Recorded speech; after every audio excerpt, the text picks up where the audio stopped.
Mas aqui ainda inclui o templo, né? Tá aqui escrito. Eu não perguntei nada disso, eu não pedi nada. Me mostra!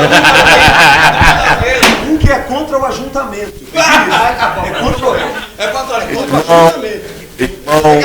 Irmão, Dá um templo, Rubens. Dá um templo. irmão Fernando, Me perdoe, eu vi errado. irmão, alô, câmbio, irmão Fernando, o evangelho atual é de Gálatas ou de Paulo? O evangelho atual é de Gálatas ou de Paulo? Eu entendo que aquele mal vos deixei já sair do deixo para outro evangelho. Eu acho que é isso que ele está falando. É aquela passagem que fala... Isso. Deixa eu ver o que ele está falando. Aquela passagem que fala que tem o encoberto. Ela falou que é só insensato Gálatas. Isso. Eu não sou bom em gravar posição de livro. Eu leio, conheço o texto, mas não... Você não conhece o evangelho de Gálatas? Pode pular então, fala sobre o assunto. Maravilha, tão depressa passasse daquele que vos chamou a graça para outro evangelho. Estavam debaixo da lei. Pagaram o evangelho, estavam debaixo da lei. Ah, aí, pois é isso aí. Voltando para a lei. Já voltando para a lei, na questão da saída da lei. Ah, então agora deixa eu ler. Paulo diz, se anunciar outro evangelho, seja nada. Ah, entendi. Entendi já qual é o texto agora. Não, se for analisar por essa questão do livro aqui, a boa nova, né, as boas novas pregadas ali no caso, seriam a que Shaul estava pregando, né?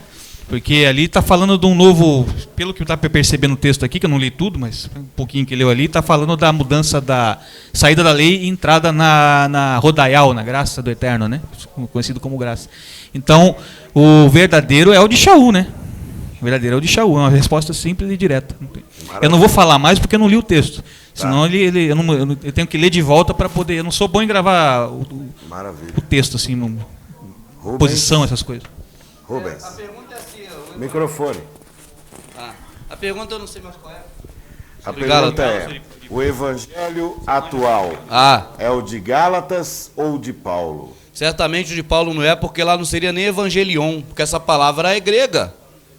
O irmão fica na pinimba comigo, negócio de grego. Mas veja bem, amado, quando você fala de cadeira, chair, eu posso chamar ela de chair, de cadeira, em inglês, ou table, como nós aprendemos no primário. De inglês, de português, mas isso não é religioso, isso não tem nada espiritual, não tem nada com o Criador. Mas quando nós estamos falando de coisa do Criador, amados, vamos parar de ficar com coisa de grego. Os gregos blasfemaram tudo, então não é evangelho, evangelho é evangelion. O que significa evangelho? O irmão sabe, né? Que o irmão ensina lá no curso. Boa notícia. Então vamos falar em português. Por que será que maldosamente aqueles corruptos que corromperam a Escritura do lixo, transformaram no lixo? Entende? Eu procuro não ler o lixo, eu vou ler a Escritura. No lixo eu leio Evangelho, na Escritura eu leio traduzido. Eles não traduziram, mas eu traduzo as boas novas. Então, aqui no lixo, né? No lixo, o evangelho era de Paulo ou de Gálatas? Agora, na escritura que está aqui na minha mão, eu respeito muito a escritura. Eu tiro a lixeira da Bíblia e fico a escritura aqui lendo.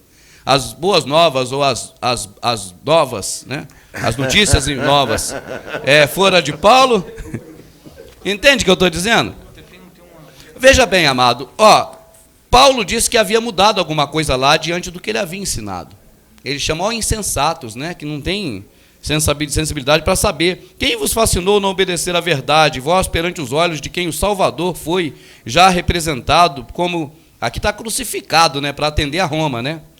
Só quisera saber isso de vós, recebeste o Espírito pelas obras da lei ou pela pregação da fé? Né? Sois vós tão insensatos que, tendo começado pelo Espírito, acabou agora na carne? Na carne o que é? É ir para a prostituição, para a droga, para a bebida? Não é isso que eles falam aí, não ir para a carne é para a lei, ele está falando lei e graça aqui, entende? Então o que é ir para a lei? É fazer práticas físicas para agradar o Criador. O que está aí hoje são práticas espirituais ou físicas?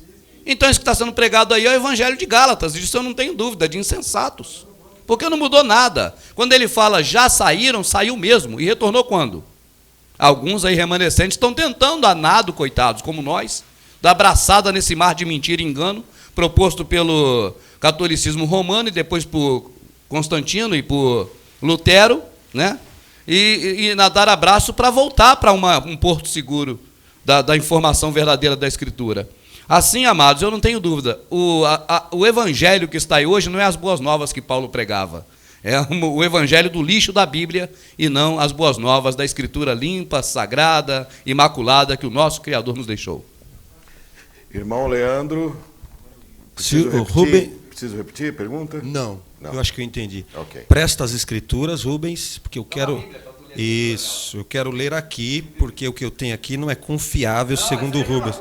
Ah, é a mesma coisa? É a escritura que está na Bíblia. Mas é a mesma coisa? É. Ah, então toma de volta. Pensei que era diferente. A escritura está aqui dentro. O texto que eu vou ler, então, é o mesmo. E tem umas que estão fora, sabe, irmão? Se o irmão ler Javá, o irmão fica fascinado com tanta coisa preciosa que está fora da crida. Eu imagino. Mas tendo pouca coisa aí, a gente já não lê muito, imagina se tiver mais. Tendo pouca coisa, a gente já tem muita... O brasileiro já lê pouco, as escrituras, então.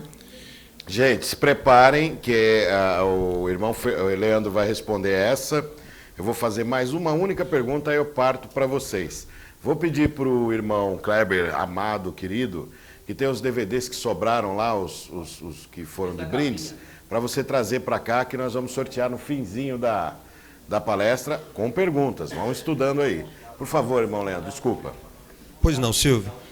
A pergunta é, se o evangelho que é pregado atualmente, essa boa notícia, essa mensagem, é a mesma que foi pregada por Paulo, pelos Gálatas. Pelo que eu entendi aqui no contexto, a igreja da Galácia, os Gálatas, receberam a palavra de Deus, a palavra da graça, tanto é que no capítulo 3, Paulo fala que a lei nos conduziu ao Salvador, a Cristo, a Jesus, nos libertou.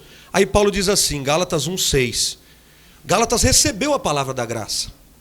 Maravilho-me que tão depressa passasseis daquele que vos anunciou a graça de Cristo para outro evangelho. O que Paulo quis dizer? Que os Gálatas receberam o evangelho da graça, que Paulo pregava, e tão depressa, tanto é que Paulo ficou estupefato, perplexo, admirado, maravilhado, o povo abandonou e voltou para a lei. Sabe por quê? O ser humano gosta de ser preso. O ser humano gosta de prisão. O ser humano, isso está dentro de nós. Me prenda que eu gosto. O ser humano gosta, e os Gálatas estavam voltando à lei. O evangelho é tão simples, como o Fernando disse, como o Rubens disse. Nós é que complicamos. O ser humano coloca a mão, consegue fazer aquilo que é difícil, consegue fazer do fácil aquilo que... Consegue fazer do fácil, fazer difícil aquilo que é fácil. O ser humano consegue, o ser humano é campeão em transformar maldição, em transformar bênção em maldição. Os Gálatas estavam se desviando do evangelho da graça. E Paulo repreende, ele fala, ainda que um anjo do céu pregue um outro evangelho, seja anátema, ou seja, não acreditem, ainda que nós mesmos, ou seja, qualquer pastor, pregador, professor, irmão, que pregue um outro evangelho, nós não devemos aceitar. Agora a questão é, o evangelho que tem sido pregado hoje, é o evangelho de Jesus, de Paulo, o evangelho que nós deveríamos ouvir e pregar? Olha, há um remanescente fiel. Elias também passou por essa situação, que talvez o Rubens passa, no sentido de indignação. Quero falar que ele é Elias é o Rubens. Senhor, só eu estou pregando a verdade? Deus falou em outras palavras, estou parafraseando. Quem é você, meu? Tem ainda 7.000. É porque você está na mídia, Elias, você é famoso. Leandro, Rubens, Fernando, vocês estão no YouTube, mas tem um monte de gente que não está aqui que prega a verdade.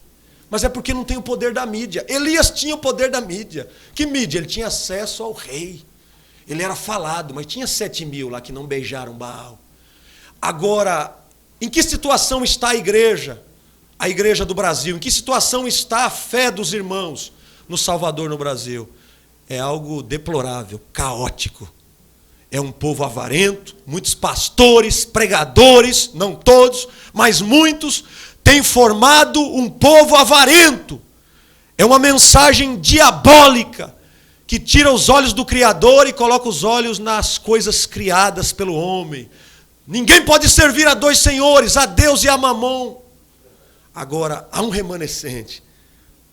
Meus irmãos, o que me mantém de pé, eu não tenho nada na vida, eu não tenho a minha vida por preciosa, a não ser minha esposa, minha mãe, tirando as pessoas, eu não tenho nada na vida. O que me mantém de pé é que há um remanescente fiel ainda, que prega esta palavra com muita fidelidade. E ainda errando, porque mesmo quando tentamos ser fiéis, cometemos os nossos erros.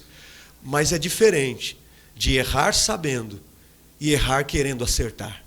Então eu estou crente que ainda há 7.000 que não beijaram Baal. Essa é a minha esperança, é o que me dá força para viver. Muito Obrigado, bem. Silvio. Boa. Foi bem. Agora eu vou fazer uma pergunta minha, pessoal, que está no fim aqui. E depois a gente parte para vocês aí, então. Preparem-se. Irmão Leandro, todas as pessoas estão salvas quando nascem, mas depois se perdem quando pecam pela primeira vez? Vou repetir a pergunta. Essa pergunta é muito interessante. Todas as pessoas estão salvas quando nascem, mas depois se perdem quando pecam pela primeira vez? Que Deus me salve agora. O que eu vou falar agora é só a nível de reflexão. Essa pergunta é tão difícil. Aí quem não conhece a gente, não sabe da nossa amizade, fala, o Leandro deu uma patada no Silvio. Jamais, jamais. Não, é só para a gente tranquilo. entender a dificuldade. Um pastor disse, eu ainda não sou secretário do céu. Ou seja, o pastor quis dizer, eu não posso entrar nessa questão de salvação. Salvação, quando os alunos me perguntam na aula de teologia, eu falo, gente, não dá para a gente mudar de assunto, porque salvação é algo tão imaterial. Para a gente falar, fulano está salvo, fulano não está. Mas vamos lá. Alguns teólogos entendem que filho de peixe, peixinho é. Ou seja, filho de crente no Criador, aquele que é crente em Jesus, no Salvador. Crente, estou falando crente, não é religioso, aquele que crê e foi alcançado pela graça. Alguns teólogos entendem que filho de crente é crentinho. Ou seja, ele está salvo. Agora, há quem diga que filho de crente é cretino. Tem que aceitar o Salvador para ser salvo. Então esse assunto é polêmico. O filho daquele que é fiel às Escrituras, o filho dele está salvo ou não? Ele tem que ter um encontro pessoal. As pessoas nascem salvas e se perdem. É muito complicado esse assunto. Eu penso que nós temos base bíblica para defender várias teorias nesse sentido. Mas eu vou tentar resumir e não ficar em cima do muro. Eu creio piamente que o Criador é bíblico, não faz acepção de pessoas, e ele amou o mundo de tal maneira. Então eu não sou salvo por conta da minha genealogia. Eu devo ter um encontro com ele. Quem confessar com a boca e crer no seu coração será salvo. Eu entendo que a criança que não alcançou ainda a idade da razão, ela está salva. Agora, ela perde a salvação quando ela peca pela primeira vez.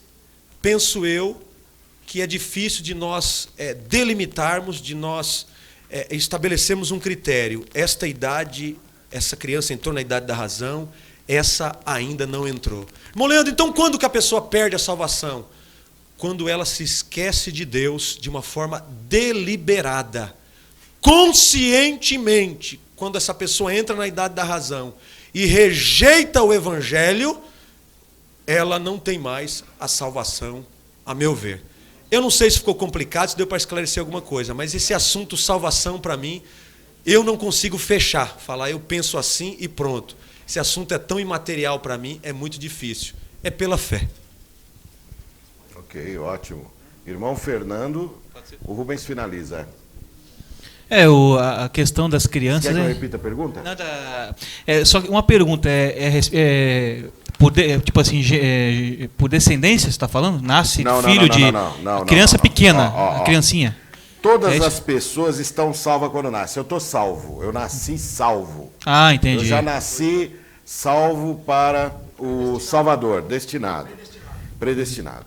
Mas depois perdem essa salvação quando pecam pela primeira vez. Perdem, acabou. Essa é a pergunta. É interessante essa pergunta, né? Que se a gente for analisar pelo que está escrito, a gente vê ali o próprio Messias comparando a questão das crianças. Quando for como criança, porque esses herdarão o reino, né? Quem não for como uma criança, em verdade vos digo, quem não for como uma criança não herdará o reino. Então ele compara, ele usa o exemplo da criança como um exemplo de salvação. De inocência. Inocência. Então é mais ou menos por aí. Partindo desse pensamento, parece que a pessoa, pela inocência, nasce salvo. Mas aí, no decorrer da vida, ela acaba deslizando. Aí todos pecam, né? Como o próprio Messias já falou, todos acabam pecando, né? Como é que você vai dizer que uma criança que acabou de sair do ventre da mãe, ela tem algum pecado, né? É impossível. Então, por exemplo, quando eu peco, eu tenho que me arrepender, Isso, pedir perdão pelo meu erro isso. e agradar ao nosso Criador. Vai pecar sempre, né, Silvio? amando Mas o próximo. vai amar, a por gente vai aí- pecar é por sempre. aí a solução? O pecado exatamente, o Mais pecado. ou menos. O pecado é constante. A gente tem que reconhecer o pecado, reconhecer que é pecador e aceitar digamos assim, a rodaial, aquilo que ele dá de graça para nós, que é a salvação. Né? Mas como eu te disse, é difícil você ver uma criança nascer e ela ter alguma condenação sobre ela. Até porque o próprio Messias falou isso. E tem livros que falam que a salvação é dos pequeninos. Então, o pecado é uma coisa que aparece depois. Eu entendo assim, lendo, eu estou falando uma visão minha, né? Pelo que eu leio. Assim como o Leandro deu uma visão dele também, em cima disso. Ele fala que, em verdade vos digo, aqueles que não forem como são os pequeninos, porque deles é o reino. Ele falou, o Messias chegou a falar isso. Então, deixa vir a mim os pequeninos. Aí ele falou, se vocês têm que ser igual a eles, aí como é que eu vou virar criança de volta? Aí que entra a questão de chegar a um ponto assim, por exemplo, a criança você vê ali, ela briga ali, daqui a pouco está tudo em paz, tudo tranquilo, já está te abraçando, te beijando, criancinha pequenininha, de 1 ano e meio, 2 anos, né? A gente vê isso aí, geralmente ela não guarda no coração, ela até fica ressentida, vem, pede perdão, te abraça. Então eu acho que ele quis, esse exemplo que ele quis dar. Desculpa, Né? Fernando, mas concordando com o Fernando, a criança erra muito. Eu já vi criança pequena dar um tapa no rosto do pai. Só que a criança erra sem conhecimento. Exato, é o que eu vejo. Paulo diz que Deus não leva em conta o tempo da Ignorância, isso é verdade. É exatamente assim que eu vejo, dessa forma aí. Eu não cheguei a usar o exemplo do tempo da ignorância, mas é isso aí. É a visão. Então, tanto que ele exemplifica, né? Ele usa como exemplo a criança. Que a criança, ela tropeça, levanta, né? Mas ela está na ignorância, na pureza ainda, está fazendo inocentemente. Agora, aquele que faz conscientemente, aí complicou. Exatamente. Não é isso? Quer falar? Ué, Na minha vez eu falo. é a sua vez.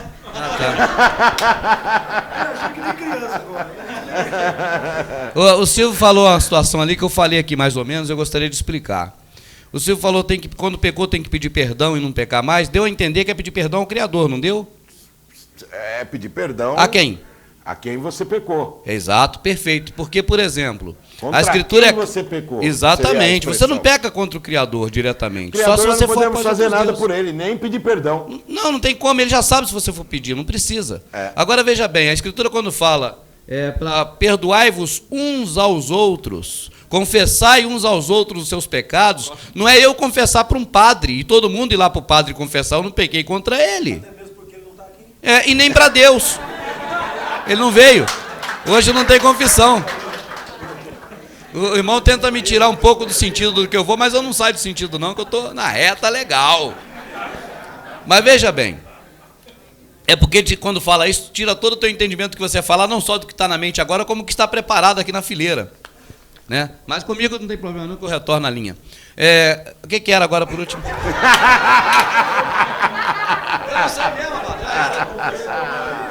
Então veja bem. É verdade, irmão, não faço brincadeira não. O meu Criador, que eu respeito mais do que tudo, sabe. Eu não estou aqui brincando, entende? Para ganhar riso. Eu tenho essa dificuldade em mim, né? Entendeu, Silvio? É verdade essa. Né? Eu não vou mentir para o meu Criador, não sou louco. Então, veja bem. Cara...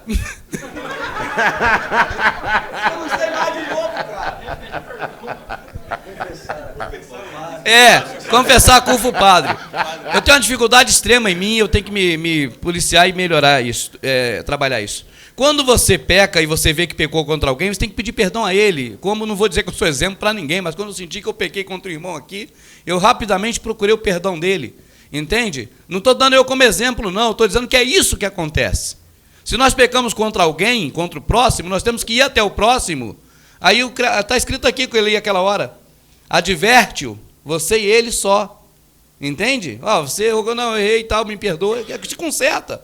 Entende? Que é o Criador fez com o homem. O homem errou com ele e ele mesmo se consertou com Abraão, fez o conserto. Né? O conserto não dele, que ele não errou, mas do Abraão, né? Consertando com ele. Então, não é pedir perdão ao Criador. Nem precisa, ele sabe. Errou com alguém, cada um que errou, reconheceu que errou, pede perdão ao próximo que errou. Não erre, mas se errar, pede perdão. Agora eu tenho que pedir ao Silvio para me lembrar da pergunta inicial, para a gente seguir. Vamos lá.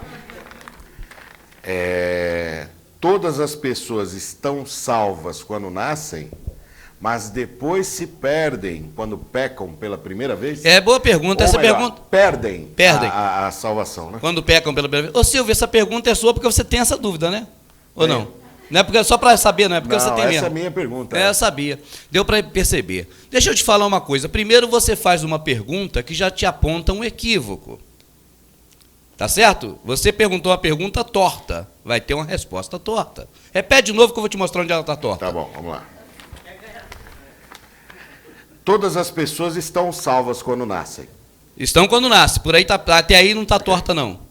Mas depois Ó, esse mais aí, mais ao perdem contrário, a salvação perdem. quando pecam pela primeira vez. Quem peca pela primeira vez, pela segunda, pela terceira, já foi perdoado pelo Salvador quando ele morreu expiatoriamente por nós. Você fez uma pergunta da sua visão equivocada e vai obedecer, vai ter uma resposta equivocada. Entende? Por não conhecer, nós fazemos perguntas equivocadas. Eu gosto de ver quando tem um padre e um protestante ligando para a TV. Eu amo ver isso. O padre está lá, o protestante liga todo torto. Aí o padre fala, você está falando de quê? Da Bíblia? Não, é da Bíblia, a inerrante palavra de Deus. Rapaz, essa Bíblia aí, você acha que caiu de paraquedas com feixe-clé e tudo? Isso é nosso, nós fizemos. E aí o cara vai todo torto, ele entra dentro da razão, da escritura, e o padre já, né? Mas entra tudo. Então a gente tem que entrar certo numa pergunta quando pode, para poder ter a visão correta. Uma criança, quando não tem noção de que pecou, ela também automaticamente não tem culpa nenhuma, hora nenhuma. Então ela nasce sem culpa, porque ela não tem noção. Quando ela o pai e a mãe já deixam ela peladinha lá na frente dos outros, que ela já começa a se esconder, se tapar, é o reflexo do nosso pai Adão, né? Adam e Rava, né? E Rava, né? Que é os nomes originais. Então é o mesmo reflexo. Então já mostra que ela tem um certo conceito do que é certo e o que é errado. A partir dali ela é passível de pecar. Mas não é porque ela pecou agora que ela já perdeu a salvação que ela tinha um dia antes. Entende? Não é isso. E o pecado é perdoado porque o nosso Salvador morreu por nós para perdoar nossas transgressões. Aquele homem que batia no peito e dizia, eu dou dízimo, eu faço tudo da lei de Moisés. Não, peraí, eu sou pecador, ai de mim. Aquele que batia no peito são justificados. Pecador é pecador mesmo, nós somos pecadores, não devemos nem concordar com o pecado, nem continuar na prática do pecado. Entende? Mas uma criança é muito nova para esse tipo de conceito e de conhecimento. O irmão citou uma passagem que eu não sei o contexto, eu queria até saber onde está, para me dar uma olhadinha aqui, porque parece que não é bem o que citou. Não sei se é, mas eu gostaria de ler agora. Se com a sua boca confessares que o Criador é Deus, como é que é? E será salvo? Onde é que está essa passagem, irmão? Capítulo 10 de Romanos. Romanos 10. Deixa eu ver aqui rapidamente, não estou dizendo que está errado não, mas eu gostaria de dar uma olhadinha nela direitinho. Porque, para ver como está ali. Se alguém achar aí, pode até ler para não perder tempo. Entende? Mas eu creio que a criança não vai perder salvação por ter reconhecido pecado nenhum. Entende? Eu creio que a criança, quando tiver noção já de que deve amar o próximo, não pecar contra o Criador e tudo, aí a partir daí ela está no mar sem cachorro, no mar sem cachorro. Aquele que confessar diante dos homens, aí mudou de figura. Sabe por quê, amado? Quando fala aquele que confessar, parece que está indo lá para a igreja para aceitar Jesus para confessar lá. Não, é confessar diante dos homens, é falar para outro homem dele. Entende? Nós não podemos fazer nada para Deus. Amado, dizer que eu vou confessar para Deus é dizer assim, Deus não sabe, vai saber agora pela minha boca. Ele sabe. Entende? O nosso Criador não é humano como nós, não limitado para ter que ouvir pela voz, com microfone, com auxílio, e com ar, e com tímpano. Não, ele sabe tudo. Quando Adão pecou, a Bíblia diz que o Criador apareceu e falou, Adão, onde estás? Ele sabia já. Ele sabia, mas aí você vê que isso tudo foi deixado para nós como sombra, como exemplos, como coisas assim para a gente entender como meninos. Entende? Mas ele sabe, é inevitável. Por que ele perguntou? Não, é outra história, irmão, porque ele perguntou porque foi para deixar para a gente escrito dessa forma. Isso foi Moisés que escreveu assim. Entende? Agora, ele não fala para confessar para ele seus pecados, ele sabe dos pecados nossos, ele não é limitado. O protestantismo, irmãos, coloca o Criador numa situação de dificuldade extrema, entende? Tipo assim, que ele tem que sondar o espírito dele na gente, para ver se o espírito dele na gente, qual a intenção dele, do espírito dele na gente. É um Espírito Santo fraco com Deus fraco, entende? E um detalhe, um exemplo que eu estou dando, da mesma forma, se a gente confessar a ele não, é confessar os homens. É dar bom testemunho dele perante os homens, dizer, ele é isso. Ó, dizer, por exemplo, ele não é Jesus que morreu na cruz do Calvário, ele é Yahushua que morreu no madeiro. Ele não é o Jesus romano de olhos lindos, que adora, que pede pra gente cantar pra ele, pra adorar ele. Ele é o Yahushua que diz que não aceita louvores de homens. Esse é o cara. A sua esposa, você acredita que ela te ama? Muito. Por quê? Pelo convívio, pelo conhecimento, pelo tanto que a gente conversa muito. Se ela te falar todos os dias, eu te amo, você aceita? Não é pela palavra, é pela ação. Mas a palavra... A palavra não vale nada para mim assim, não. Eu amo a minha amada e conheço que ela ama pelas ações dela. Se ela falar, você deixa de amar. Não, pode falar, mas isso não vai aumentar nada o amor. Mas não deu porque o sentimento meu com a minha esposa, ela mostra que me ama nas ações dela. Não, eu digo assim, Entende? Rubens. Ainda que o marido pense diferente do Rubens, ele sabe que ele é amado pela esposa, mas se ela falar, ele não se ofende, porque é gostoso ouvir um pai ouvir de um filho, pai, eu te amo, mesmo o pai sabendo que ele ama. Mas você bota uma condição, se confessares. Não, você pegou que falou que eu... Tá escrito aí, falou assim. Depois a gente vê no YouTube, você botou. Vamos fazer um rápido aqui, perguntinha e resposta, sem uma velocidade maravilhosa aí. Rubens, pergunta. Uma pergunta bem difícil, para qualquer um responder. Vou fazer o seguinte aqui, essa aqui é a mais difícil de todas, mais fácil de todas, mas ninguém vai acertar. Vou armar um laço. Vai lá. Você sabe quem foi a pergunta... Deixa eu ficar em pé aqui, para todos me ver melhor. Essa aqui é um laço, é mais fácil de todas e dificilmente alguém vai acertar. Você sabe quem foi o encarregado da obra do Templo de Salomão? Primeiro quem tenta responder. A pergunta é, você sabe quem foi o encarregado da obra de Salomão? Ninguém vai acertar. Não, ele vai lá, ó. Pode falar. O Irão Abif, Passa para o próximo. Vamos lá, Silvio. Você sabe quem foi o encarregado da obra do Templo de Salomão? Falem aí quem foi o próximo. Os maçom? Fala próximo, manda o próximo. Você sabe quem foi o encarregado da obra do Templo de Salomão? Vou fazer só 5 só para não ir muito longe. Eu só vou fazer 5 para não ir muito longe. Mais o próximo. Só vou fazer 5 para não ir muito longe. É o quarto. Que vai ficar aqui a tarde toda. Irão de Tiro? Oi? Irão de Tiro? Deixa eu te perguntar de novo. É o quarto, agora o último. Deixa eu refazer de novo a pergunta e preste atenção. Olha só, vou dar um gancho agora, subliminar. A pergunta é... Você sabe quem construiu o Templo de Salomão? Quem foi o encarregado? Eu sei. Parabéns, meu amado. Pegou a subliminar mais linda do mundo. Parabéns. Parabéns. Eu perguntei se você sabe. Eu sei. Você sabe quem foi? Eu sei. Vai lá, Fernando. Eu perguntei se sabia. Ô Silvio, é meu amigo, Obrigado, Silvio. Vamos ver se o povo tá ligado que nós falamos isso aqui antes de gravar o nome.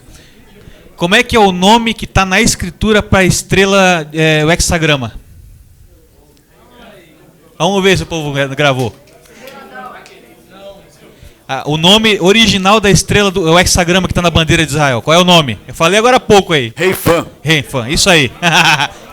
Presentear, meu amigo. Obrigado. Valeu. Obrigado. Retribuir.